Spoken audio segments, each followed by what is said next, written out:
নমস্কার, শুভ সন্ধ্যা। স্যান্ডেললিপির পর্দায় আপনাদের সকলকে স্বাগত। সাথে আছি আমি দীপান্বিতা। চোখ রাখবো এখনকার মতো প্রাইম নিউজে।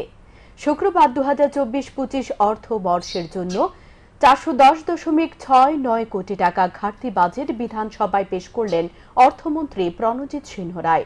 প্রস্তাবিত বাজেটে মোট ব্যয় ধরা হয়েছে 27,804 কোটি 67 লক্ষ টাকা। মোট আয় ধরা হয়েছে 27,393 কোটি 98 লক্ষ টাকা। লোকসভা নির্বাচনের জন্য নির্ধারিত সময়ের আগে শুরু হয়েছে ত্রিপুরা বিধানসভা বাজেট অধিবেশন। শুক্রবার থেকে শুরু হয় এই বিধানসভা বাজেট অধিবেশন।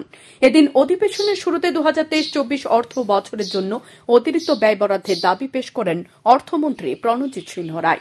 অতিরিক্ত ব্যয় বরাদ্দের দাবি পেশ করতে গিয়ে অর্থমন্ত্রী বলেন, 2023-24 অর্থ বছরের জন্য বাজেট বরাদ্দ করা হয়েছিল, কিন্তু কাজ করতে গিয়ে কিছু কিছু ক্ষেত্রে অতিরিক্ত অর্থের প্রয়োজন হয়েছে।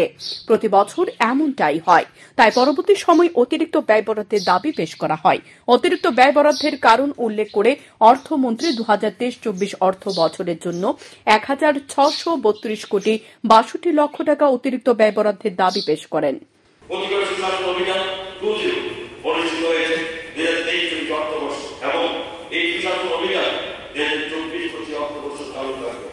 আমি মন্ত্রী সভাপতি জানাতে চাইছি, ভারত সরকারের সহায়তা রাজ্য সরকার 9টি এক্সট্রাঅর্ডিনারি এইড প্রকল্প বাস্তবায়ন করেছে, যাতে সর্বমোট বিনিয়োগ হচ্ছে 8,265 কোটি 60 লক্ষ টাকা।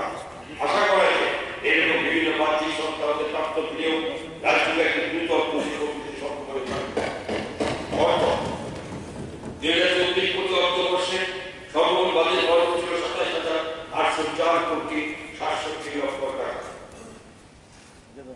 এর মধ্যে মূলধনী ব্যয় ধরা হয়েছে 6,633 কোটি 80 লক্ষ টাকা, যা 2023 বর্ষে রিভাইজ এস্টিমেট চাইতে 24.26% বেশি। প্রাপ্ত ব্যয় সংযুক্ত সার নির্ধারিত হবে। 2024-25 বি রেভিনিউ অ্যাকাউন্টে নম্বর 1 receipts 22,957.54 crore. Second, expenditure 21,170.87 crore. Third, surplus A1 minus A2 1,786.67 crore. Capital account 1 receipt from loans and others, including public account and opening balance 4,456.44 crore. Second, expenditure 6,633.80 crore. Third, deficit B1 minus B2 2,197.66 crore. Total receipt A1 plus B1 27,393.98 crore. About total expenditure A2 plus B2 27,804.67. Budget deficit C minus D 410.69 crore. মাননীয় অধ্যক্ষ মহোদয়, এই budget সমাজের সকল অংশের মানুষের সামূহিক বিকাশের মাধ্যমে একটি প্রশাসিত উন্নতি করার প্রতি একটা রূপরেখা তুলে ধরছে। আমি সবাইকে আন্তরিক ধন্যবাদ জানাচ্ছি। নমস্কার, জয় হিন্দ, ভারত মাতা কি জয়। 2023-24 অর্থবর্ষের জন্য অতিরিক্ত ব্যয় বরাদ্দের দাবি পেশ করার পর অর্থমন্ত্রী এদিন বিধানসভায় 2024-25 অর্থবর্ষের জন্য প্রস্তাবিত পূর্ণাঙ্গ বাজেট পেশ করেন। 2024-25 অর্থ বছরের জন্য প্রস্তাবিত বাজেটে মোট ব্যয় বরাদ্দ ধরা হয়েছে 27,808 কোটি 67 লক্ষ টাকা। অর্থমন্ত্রী জানান, এই প্রস্তাবিত ব্যয় বরাদ্দের মধ্যে মূলধনী ব্যয় ধরা হয়েছে 6,633 কোটি 80 লক্ষ টাকা, যা 2023-24 অর্থ বছরের তুলনায় 24.26% বেশি। তিনি আরও জানান, প্রস্তাবিত বাজেটে রাজস্ব খাতে আয় ধরা হয়েছে 22,957 কোটি 54 লক্ষ টাকা। রাজস্ব খাতে ব্যয় ধরা হয়েছে 21,170 কোটি 87 লক্ষ টাকা। রাজস্ব খাতে অতিরিক্ত থাকবে, অর্থাৎ সারপ্লাসে 1,786 কোটি 67 লক্ষ টাকা। প্রস্তাবিত বাজেটে মূলধনী খাতে আয় ধরা হয়েছে 4,436 কোটি 44 লক্ষ টাকা। মূলধনী ব্যয় ধরা হয়েছে 6,633 কোটি 80 লক্ষ টাকা। মূলধনী খাতে ঘাটতি 2,197 কোটি 66 লক্ষ টাকা। সব মিলিয়ে প্রস্তাবিত বাজেটে মূল আয় ধরা হয়েছে 27,393 কোটি 98 লক্ষ টাকা। মোট ব্যয় বরাদ্দ করা হয়েছে 27,804 কোটি 67 লক্ষ টাকা। ফলে বাজেট ঘাটতি 410.69 কোটি টাকা। বিশ্বব্যাংক ভারত সরকার আর্থিক সহায়তায় 3টি বড় প্রকল্প বাস্তবায়িত করেছে। এশিয়ান ডেভেলপমেন্ট ব্যাংকের আর্থিক সহায়তায় ওপেন সাইকেল জেনারেশন ব্যাংকে কম্বাইন্ড সাইকেলে পরিণত করার মাধ্যমে বিদ্যুৎ উৎপাদনে উন্নতি সহ বিদ্যুৎ সরবরাহ কাঠামো উন্নয়নের কাজ হাতে নেওয়া হয়েছে। বিশ্ব ব্যাংকের আর্থিক সহায়তা প্রকল্পে বিদ্যুৎ পরিবেশ কাঠামো উন্নয়নের কাজ এবং reform based result link distribution sector স্কিমের লক্ষ কমিয়ে আনার মাধ্যমে বিদ্যমান বিদ্যুৎ পরিবাহী ব্যবস্থা পরিচালনা ও আর্থিক কার্যক্ষমতা উন্নয়ন এবং বর্তমানে চালু বিল ব্যবস্থা থেকে স্মার্ট মিটারে পরিবর্তিত করার কাজে হাত নেওয়া হয়েছে। পুনর্নবীকরণযোগ্য শক্তি অর্থাৎ রিনিউয়েবল এনার্জির মধ্যে দূরবর্তী জনবৎসরের বিদ্যুতের উৎস হয়েছে। রাজ্য সরকার বিগত কয়েক বছরে পুনর্নবীকরণযোগ্য শক্তির ক্ষেত্রে বৃহৎ পদক্ষেপ নিয়েছে। মাননীয় প্রধানমন্ত্রী শ্রী নরেন্দ্র মোদী তার মন কি বাত অনুষ্ঠানে পুনর্নবীকরণযোগ্য শক্তি ব্যবহারের ক্ষেত্রে রাজ্য সরকার নেওয়া উদ্যোগের প্রশংসা করেছেন। ত্রিপুরা পুনর্নবীকরণযোগ্য শক্তি বিকাশ কেন্দ্র প্রধানমন্ত্রী কিষাণ ঊর্জা সুরক্ষা এবং উত্থান অভিযান পিএম কুসুম RIDF এবং রাজ্য সরকার প্রদত্ত অর্থ ব্যবহার করে বিভিন্ন পদক্ষেপ নিয়েছে। একটি সৌর বিদ্যুৎ চালিত আলোর ব্যবস্থা গ্রামীণ আলো চলতি প্রকল্পে আমাদের সংযোজিত করা হয়েছে। অনেকগুলি জনজাতি অধিষ্ঠিত গ্রামীণ এলাকা অজানা জল। এছাড়াও সৌর বিদ্যুতের মাইক্রো গ্রিড, সৌর বিদ্যুৎ চালিত স্ট্রিট লাইট এবং সৌর বিদ্যুৎ চালিত সোলার হাই মাস্টের মতো সুবিধা রাজ্যে বিভিন্ন স্তরে চালু করা হয়েছে। রাজ্য সরকার পরিবেশ বান্ধব শক্তি উৎপাদনের বিষয়ে গুরুত্ব দিচ্ছে। 2023-24 বর্ষে প্রধানমন্ত্রী কিষাণ ঊর্জা সুরক্ষা এবং উত্থান অভিযান পিএম কুসুম যোজনার আওতায় 20 কোটি 20 লক্ষ টাকা ব্যয়ে 2000 সৌর বিদ্যুৎ পরিচালিত প্রকল্প ভোল্টেইক পাম্প স্থাপন করা হয়েছে, যা রাজ্য সরকারের জন্য RIDF এর আওতায় অধিকার প্রদান করেছে। সুবর্ণ জয়ন্তী ত্রিপুরা নির্মাণ যোজনার আওতায় কৃষিক্ষেত্রে পুনর্নবীকরণযোগ্য শক্তি ব্যবহার করার জন্য 1421টি শর্ত অফগ্রিড সোলার কৃষি স্থাপন করা হচ্ছে, যার জন্য 20 কোটি টাকা রাজ্য কোষাগার থেকে ব্যয় করা হবে। এছাড়া prime minister development initiative for north eastern reason এর আওতায় 81 কোটি 2 লক্ষ টাকা ব্যয়ে 274 জনপদের সৌর বিদ্যুতের শক্তিতে চালিত মাইক্রোগ্রিড স্থাপন করা হচ্ছে। 2024-25 অর্থ বর্ষের জন্য প্রস্তাবিত বাজেট পেশ করতে গিয়ে এদিন অর্থমন্ত্রী একাধিক নতুন প্রকল্প ও উন্নয়নমূলক কাজের ঘোষণা দেন। কৃষক থেকে মহিলা সকল স্তরের মানুষের কথা মাথায় রেখে এ প্রস্তাবিত বাজেট পেশ করা হয়েছে বলে দাবি করেন অর্থমন্ত্রী। পাশাপাশি তিনি দাবি করেন রাজ্যের মানুষের কল্যাণে এ প্রস্তাবিত বাজেট পেশ করা হয়েছে। শান্তন টিভি।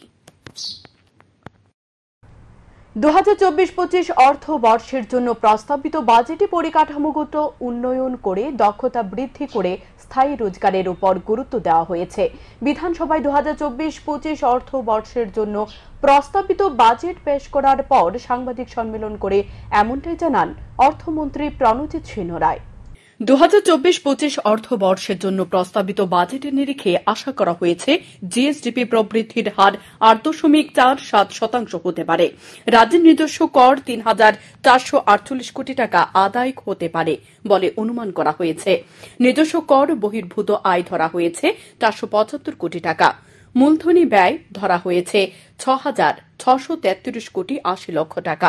শুক্রবার বিধানসভায় 2024-25 অর্থবর্ষের জন্য প্রস্তাবিত বাজেট পেশ করার পর বিধানসভার কনফারেন্স হলে সাংবাদিক সম্মেলন করে এমনটাই জানান অর্থমন্ত্রী প্রণজিৎ সিংহ রায়। তিনি আরও বলেন, এবারের প্রস্তাবিত বাজেটে পরিকাঠামোগত উন্নয়ন করে দক্ষতা বৃদ্ধি করে স্থায়ী রোজগারের উপর গুরুত্ব দেওয়া হয়েছে। কৃষিক্ষেত্রের জন্য এই প্রস্তাবিত বাজেটে 1,721 কোটি 94 লক্ষ টাকারও বেশি বরাদ্দ করা হয়েছে। শিক্ষা খাতে বরাদ্দ করা হয়েছে 5,508 কোটি 63 লক্ষাধিক টাকা। স্বাস্থ্য পরিষেবা উন্নয়নের উপর গুরুত্ব দেওয়া হয়েছে। স্বাস্থ্য খাতে প্রস্তাবিত বাজেটে 1,726 কোটি 23 লক্ষ টাকা বরাদ্দ করা হয়েছে বলে জানান অর্থমন্ত্রী। তো স্বাভাবিকভাবে এটা রাজ্যের একটা গুরুত্বপূর্ণ বিষয় থাকে। আগামী একটি বছর আমরা কিভাবে রাজ্যের মানুষ সরকার কিভাবে পরিচালনা করবে সেটার উপর সবারই একটা লক্ষ্য থাকে। তার কারণ পূর্ণাঙ্গ বাজেট আমরা পেশ করেছি এবং বাজেটের টোটাল এক্সপেন্ডিচার আমরা রেখেছি 27,804.67 crores এবং বাজেটের মধ্যে আমাদের রিসিপ্ট, এক্সপেন্ডিচার, সারপ্লাস। যেমন রিসিপ্টে আছে 22,957.54, এক্সপেন্ডিচার ধরা আছে 21,170.87, surplus A1 minus A2 is 1,786.67. Take capital account receipt from loans and others, including public accounts and opening balance. It is 4,436.44 crores. Expenditure 6,633.80.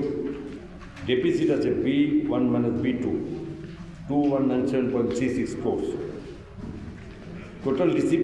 জনজাতি অধ্যুষিত এলাকায় উন্নয়নে এবারের মোট বাজেটে 39.93% অর্থ বরাদ্দ করা হয়েছে। এবারের বাজেটে প্রথমবারের মতো প্রতিটি বিধানসভা এলাকায় 30 কিলোমিটার রাস্তা নির্মাণের জন্য 7টি বিধানসভা কেন্দ্র জুড়ে সড়ক পরিকাঠামোগত কাজের জন্য পরবর্তী 4 বছর সময়কালে 2,000 কোটি টাকা ব্যয় করা হবে। বিধায়করা তাদের বিধানসভা কেন্দ্রের বাসিন্দাদের দাবি মেনে এই 30 কিলোমিটার রাস্তা নির্মাণ করতে পারবে। কেউ ডাবল লেন রাস্তা নির্মাণ করতে চাইলে 15 কিলোমিটার রাস্তা নির্মাণ করতে পারবে বলে জানান মন্ত্রী প্রণজিৎ সিংহ রায়। যে প্রায় 2 বছর উপর কোভিডের ক্ষেত্রে সারা দেশের সঙ্গে রাজ্যের অবস্থান কোথায় গেছে, সেখানে আমরা এই রাজ্যে কোনো ডেভেলপমেন্ট কিন্তু আমরা পিছিয়ে রাখিনি, কোনো ডেভেলপমেন্ট থেকে আমরা সরে যাইনি। এই অবস্থার মধ্যেও রাজ্যের সর্বক্ষেত্রে আমরা ডেভেলপমেন্ট করেছি। তো লোন বাড়ার পেছনে এই একটা কারণ। আরেকটা কারণ হচ্ছে সরকার দিচ্ছে, কেন্দ্রীয় সরকার সুযোগ দিচ্ছে। 50 ইয়ার তুমি লোন নাও, তুমি বিনা ইন্টারেস্টে পেমেন্ট আফটার 50 ইয়ার। তাহলে আমি রাজ্যের উন্নয়নের জন্য এই সুযোগটা নেব না কেন? কর্মচারীদের আমরা বিভিন্নভাবে দিয়েছি। আমাদের এই লাস্ট 5 ইয়ার্সে কর্মচারীদের আমরা যথেষ্ট রকম তাদের দেওয়ার চেষ্টা করেছি। ডেভেলপমেন্টের ক্ষেত্রে আমি আগেও বলেছি, আমি নতুন করে বলছি না, সব রকম করা হয়েছে। সুতরাং এই ক্ষেত্রে এটা আমরা মনে করি। এবং সবচেয়ে বড় কথা, লোন নেওয়ার সিস্টেম, যে সিস্টেম আছে গাইডলাইন, ইচ্ছা করলে আমরা আরও বেশি লোন নিতে পারতাম, কিন্তু আমরা লিমিটেশন দিয়েছি। নারী ও শিশুদের জন্য স্বাস্থ্যকর পাবলিক টয়লেট তৈরি করতে বিভিন্ন শহরে 85টি পিঙ্ক টয়লেট নির্মাণ করা হবে। তার জন্য 7,51 লক্ষ টাকা ব্যয় হবে বলে সাংবাদিক সম্মেলনে জানান অর্থমন্ত্রী প্রণজিৎ সিংহ রায়। শান্তন টিভি। শুক্রবার বিধানসভায় 2024-25 অর্থবর্ষের জন্য প্রস্তাবিত বাজেট পেশ করেন অর্থমন্ত্রী প্রণজিৎ সিংহ রায়। প্রস্তাবিত এই বাজেট নিয়ে প্রতিক্রিয়া ব্যক্ত করতে গিয়ে মুখ্যমন্ত্রী ড মানিক সাহা বলেন, প্রস্তাবিত এই বাজেট ভবিষ্যতের দিশারি। এ বাজেট বিকাশমুখী বাজেট। সমাজের সকল অংশের মানুষের স্বার্থে এ বাজেট পেশ করা হয়েছে। তার জন্য অর্থমন্ত্রী প্রণজিৎ সিংহ রায়কে ধন্যবাদ জানান মুখ্যমন্ত্রী ড মানিক সাহা। তিনি আরো বলেন, 27,804 কোটি 67 লক্ষ টাকার বাজেট পেশ করা হয়েছে। এ বাজেট জনকল্যাণমুখী বাজেট। এ বাজেট বিধানসভায় পাশ হবে বলে আশা ব্যক্ত করেন মুখ্যমন্ত্রী। ড্রাগসের জন্য চুরি করতে গিয়ে ধরা পড়ল এক যুবক। ঘটনা উদয়পুর ব্রাহ্মণবাড়ি এলাকায়। স্থানীয়রা তাকে আটক করে তুলে দেয় পুলিশের হাতে। ড্রাগসের নেশায় আসক্ত হয়ে বর্তমানের যুব সমাজ একের পর এক অপরাধমূলক ঘটনা সংঘটিত করে যাচ্ছে। শুক্রবার উদয়পুর ব্রাহ্মণবাড়ি এলাকায় বিশ্রামগঞ্জ এলাকার এক যুবক ড্রাগসের টাকা জোগাড় করার জন্য চুরি করতে এক বাড়িতে প্রবেশ করে, কিন্তু বাড়ির মালিক চুরি করার সময় দেখে ফেলে পুরো ঘটনা। তারপর চিৎকার চেঁচামেচি করে এলাকার মানুষজন জড়ো হয়ে অভিযুক্তকে আটক করে এবং তাকে দেওয়া হয় উত্তম মধ্যম। তার কাছ থেকে উদ্ধার করা হয় বেশ কিছু ড্রাগসের কৌটা।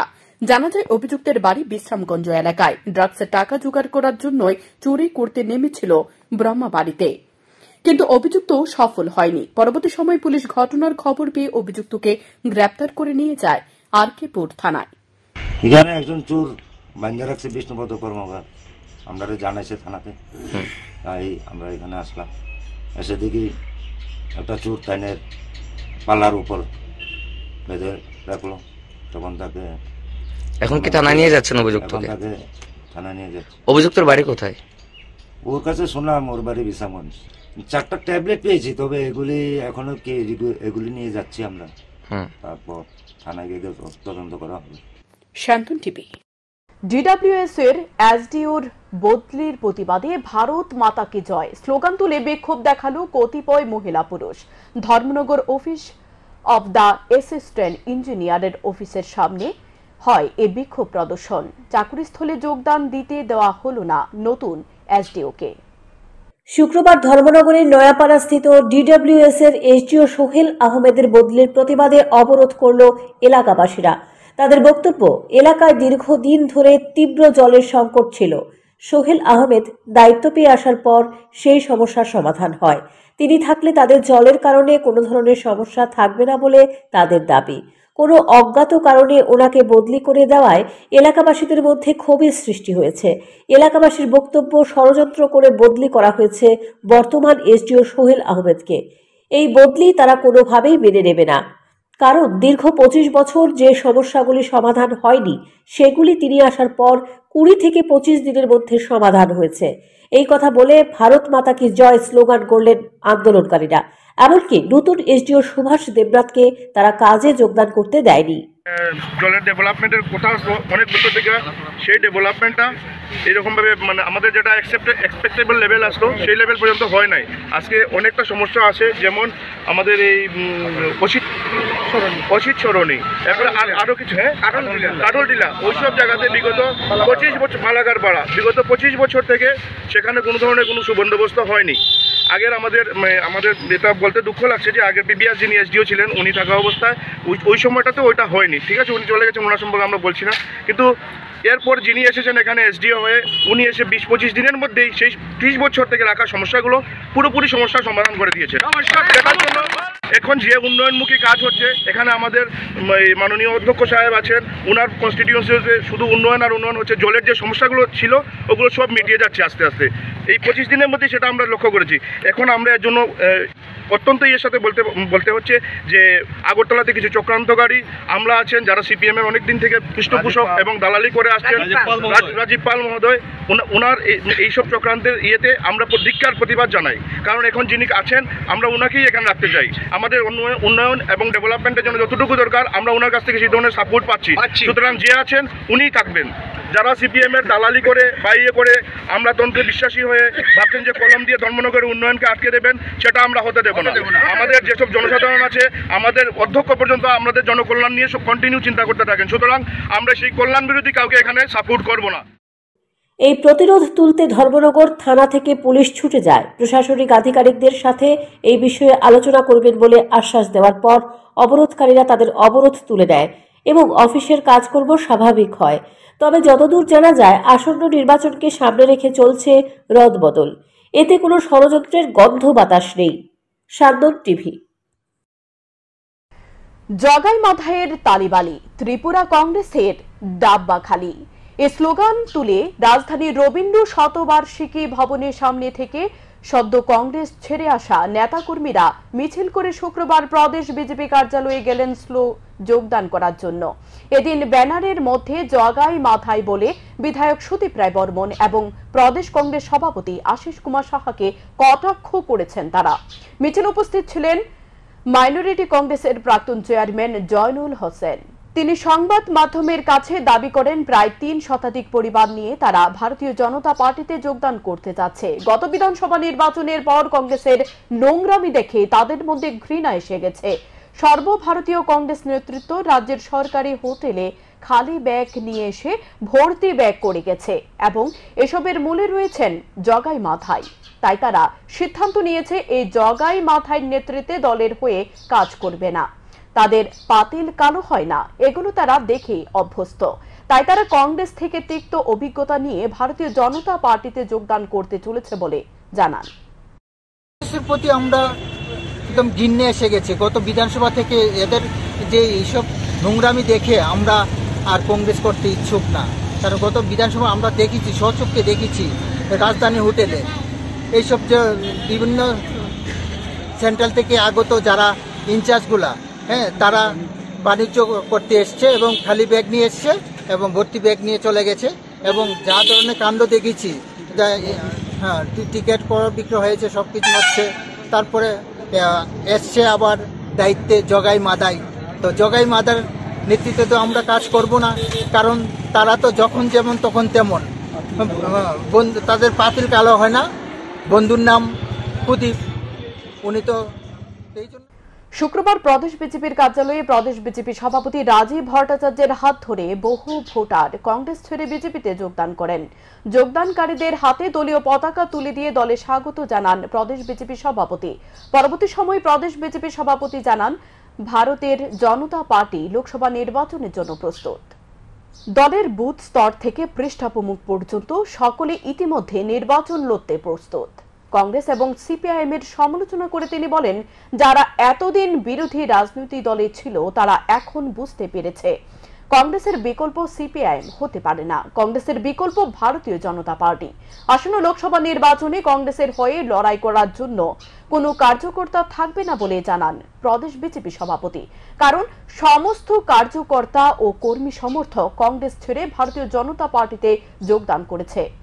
কারণ ভারতীয় জনতা পার্টির উপর কাজের পূর্ণ আস্থা জন্মেছে। তিনি আরো বলেন, এ রাজ্যের উন্নয়ন করতে হলে একমাত্র ভারতীয় জনতা পার্টি রয়েছে যারা রাজ্যকে এগিয়ে নিয়ে যাবে। তাই মানুষ দিকে দিকে ভারতীয় জনতা পার্টিতে যোগদান করেছে বলে অভিমত ব্যক্ত করেন তিনি।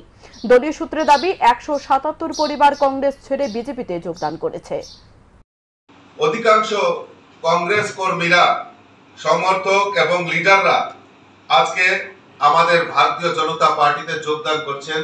আমি তাদেরকে স্বাগত জানাচ্ছি, অভিনন্দন জানাচ্ছি, শুভেচ্ছা জানাচ্ছি এবং তাদেরকে আগামী দিন সবাই মিলে আমাদের রাজ্যের মাননীয় মুখ্যমন্ত্রী যে সংকল্প করেছেন যে এক ত্রিপুরা শ্রেষ্ঠ ত্রিপুরা, এই এক ত্রিপুরা শ্রেষ্ঠ ত্রিপুরা করার লক্ষ্যে আমরা সবাই মিলিতভাবে কাজ করব। আমাদের যে সংকল্প যে 2024-এর যে লোকসভা নির্বাচন, আর কিছুদিনের মধ্যেই এই নির্বাচনের নির্ঘণ্ট ঘোষণা করা হবে। আর আমরা চাই আবারও দেশের যশস্বী প্রধানমন্ত্রীকে আবারও দেশের প্রধানমন্ত্রী হিসাবে দেখতে চাই এবং এই ত্রিপুরা রাজ্যে 2টি লোকসভা আসন রয়েছে, সেখান থেকে আমরা পদ্ম ফুল ফুটিয়ে আমরা মোদিজির হাতকে শক্তিশালী করব, সেই সংকল্প আমরা নিয়েছি ভারতীয় জনতা পার্টি। আবারও ভয়াবহ সড়ক দুর্ঘটনায় গুরুতরভাবে আহত হল 4 জন। জানা গেছে শুক্রবার সকাল 10টা নাগাদ বিশালগড় থানার অন্তর্গত ঢাকার বাড়ি এলাকায় একটি টিপার গাড়ি ও একটি যাত্রীবাহী অটোর মধ্যে সংঘর্ষ ঘটে। এতে যাত্রীবাহী অটোটি রাস্তার পাশে পড়ে গিয়ে চালক সহ যাত্রীরা গুরুতরভাবে আহত হয়। স্থানীয়রা ঘটনা প্রত্যক্ষ করে বিশালগড় দমকল বাহিনীর কর্মীদের খবর দেয়। বিশালগড় দমকল বাহিনীর কর্মীরা ঘটনাস্থল থেকে আহতদের উদ্ধার করে বিশালগড় মহকুমা হাসপাতালে নিয়ে যায়। আহতরা হলেন শুভেন্দু দেব, মলিন দেব, স্বপন আচার্য এবং রাজকুমার দেবনাথ। আহতদের মধ্যে স্বপন আচার্যের অবস্থা আশঙ্কাজনক হওয়ায় তাকে বিশালগড় মহকুমা হাসপাতালের কর্তব্যরত চিকিৎসক উন্নত চিকিৎসার জন্য হাপানিয়া হাসপাতালে রেফার করে দেন।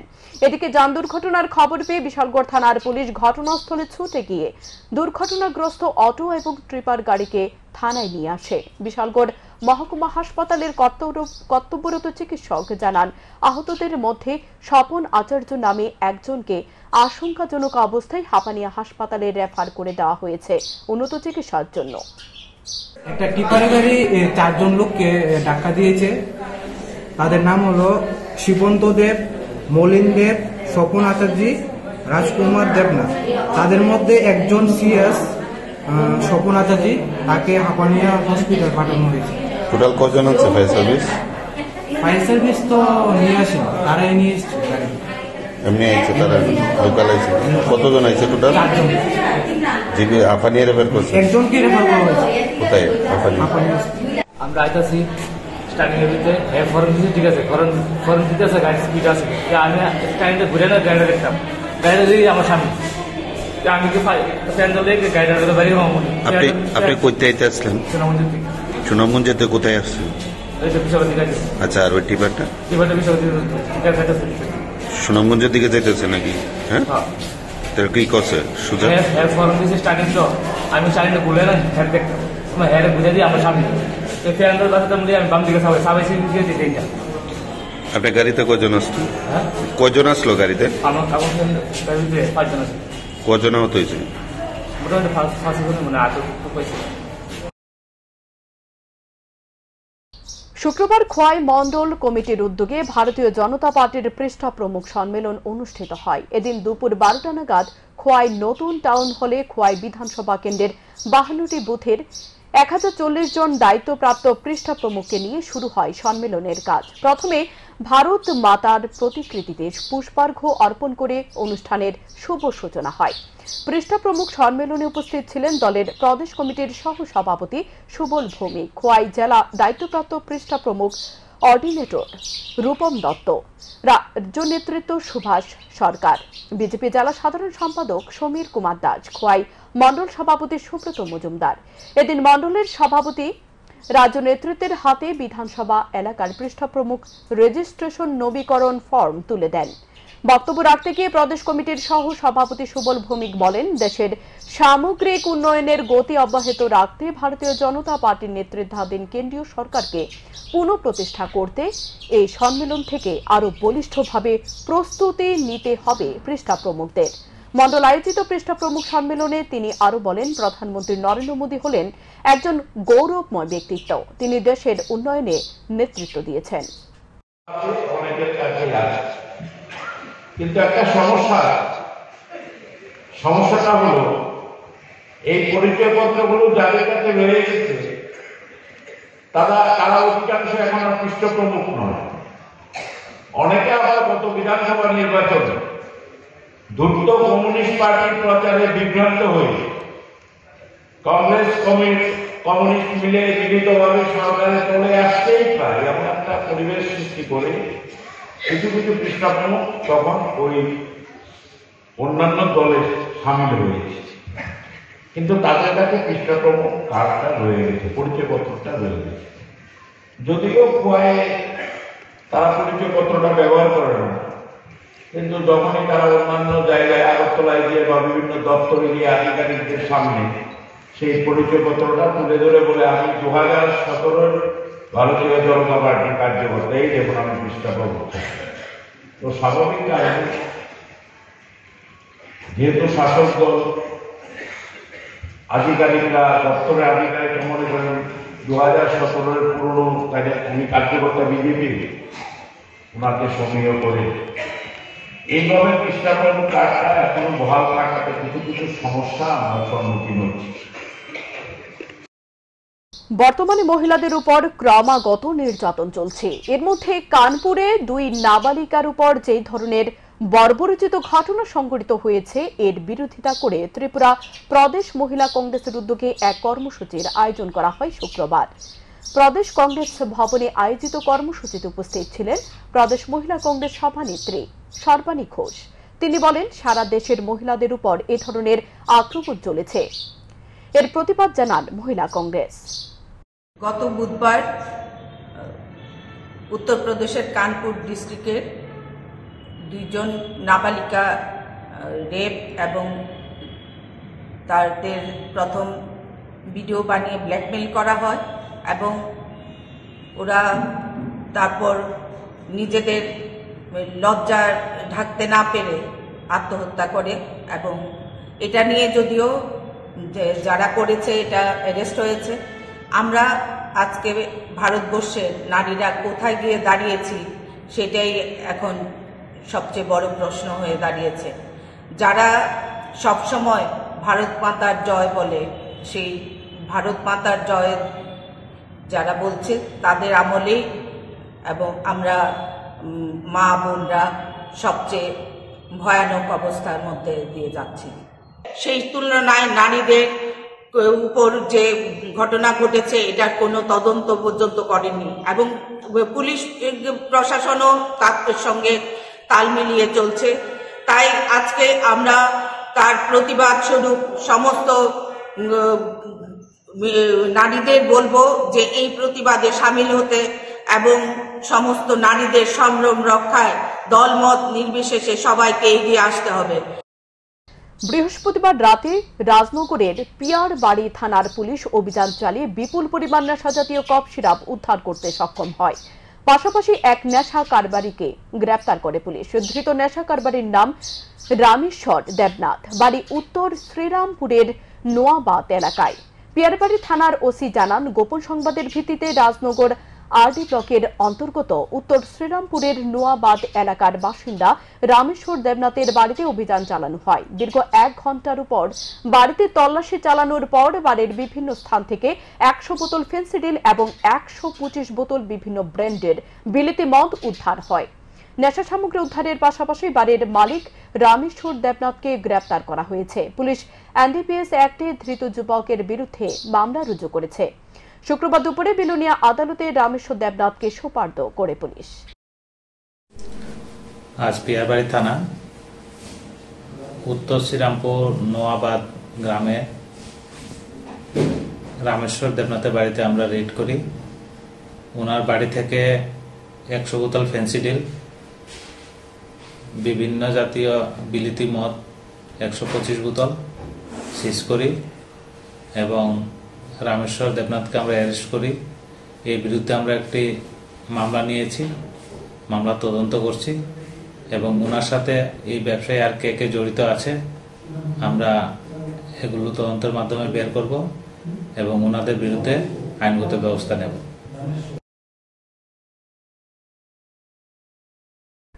শুক্রবার গোপন সংবাদের ভিত্তিতে চরিলাম বন দপ্তরের প্রটেকশন রেঞ্জ অফিসারের নেতৃত্বে বনকর্মীরা বিশালগড় মহকুমার অন্তর্গত চাম্পামুড়া এলাকায় একটি রাবার বাগানে অভিযান চালায়। এই অভিযানে অবৈধ সমিল সহ একটি জেনারেটর উদ্ধার হয়। অভিযানকালে বন দপ্তরের কর্মীদের বাধা দেওয়ার চেষ্টা করে বনদস্যুরা, তবে বন দপ্তরের কর্মীরা অবৈধ সমিল এবং জেনারেটরটি উদ্ধার করে চরিলাম ফরেস্ট অফিসে নিয়ে আসতে সক্ষম হয়। চরিলাম ফরেস্ট রেঞ্জ অফিসের প্রটেকশন রেঞ্জ অফিসার সাংবাদিকদের মুখোমুখি হয়ে জানান, উদ্ধার হওয়া অবৈধ সমিল এবং জেনারেটরটি মূল্য আনুমানিক 1.5 লক্ষাধিক টাকা হবে।